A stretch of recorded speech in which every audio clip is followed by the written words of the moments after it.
It depends on people's individual kind of circumstance. You can just leave a stake going forever and it's just going to continue accepting yield. If you decide to cash it and put that money back into and then restake, you're obviously getting the interest in, so you're going to be compounding your stuff, but you're getting a lesser points because the T-share rate's going up, and so you'll get less points for the stake. So those original stakes might be worth more just by keeping them in there. And so you're really going to have to do the maths on your own. It also depends when you pull the stake out, like if Icosa, if people start unstaking their Icosa, that means that you will have a bigger bonus. And so if you've already spent the days and you might be able to get it at a time where you can leave and get a nice little 20% bonus or a 10% bonus or more of a bonus than you would have got. So there's also that game. Remembering also that if you restake, you're going to have to wait more days because it's whenever you restake, your percentage of the whole is what will determine how many days you have to stake for. And that's actually, there's a lot of confusion there because it's because there are kind of like two different numbers. There's your percentage of the pool and whether you're a shark or a dolphin or a turtle or a whatever in that pool. And then there's your percentage of the total. And because Icosa is burnt, is when it's staked, you're going to have a really massive amount of Icosa in terms of the total amount of Icosa. Whereas with Hedron, that's not burnt when it's staked. So going in and out of that is your percentage of the total supply of Icosa, which you can find on Ethereum. On Ethereum. Yeah, I mean, the only other way you could really figure that is, if you unstake say we're dealing with your Hedron bag. If you can unstake your Hedron and the amount of Icosa yield that you generated, if you could swap that for more Hedron, combine the two and restake it again and get more points than where you started, then maybe technically there's a case for restaking at that point.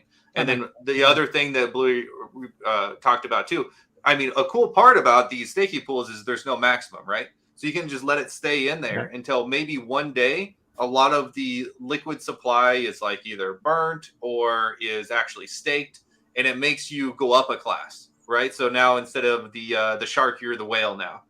And at this point, you can go ahead and withdraw and get the 20% bonus over the 15% bonus.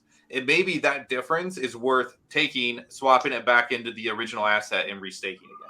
But because it doesn't adjust the amount of days when you do that.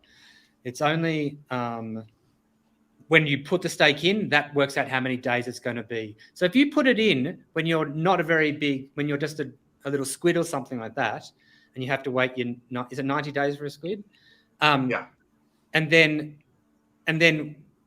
you leave it in there for a while, and then after a while, all of a sudden, people start either burning the Hedron, or if it's Icosa, they start unstaking the head. No, they start staking. Well, a lot of people are staking already anyway. So, but basically, if you're of the total supply a bigger thing, you don't have to go and wait more days. You can just pull it out and get that bonus.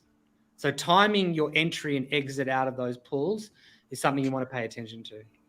Yeah, especially in the Icosa pool, because when you stake your Icosa, it does technically burn the coin, and that is the supply that the contract looks at is the liquid supply, not what's burnt, right? So if somebody comes in with a whole bunch of hex and they start making all these HSIs, they sell them to the contract and they get all this Icosa, and they got all this Icosa just so they can create a liquidity pair with hex and Icosa. Now that Icosa that's in the liquidity pair is considered circulating. So now all of a sudden you have gotten you're now a smaller guy, right?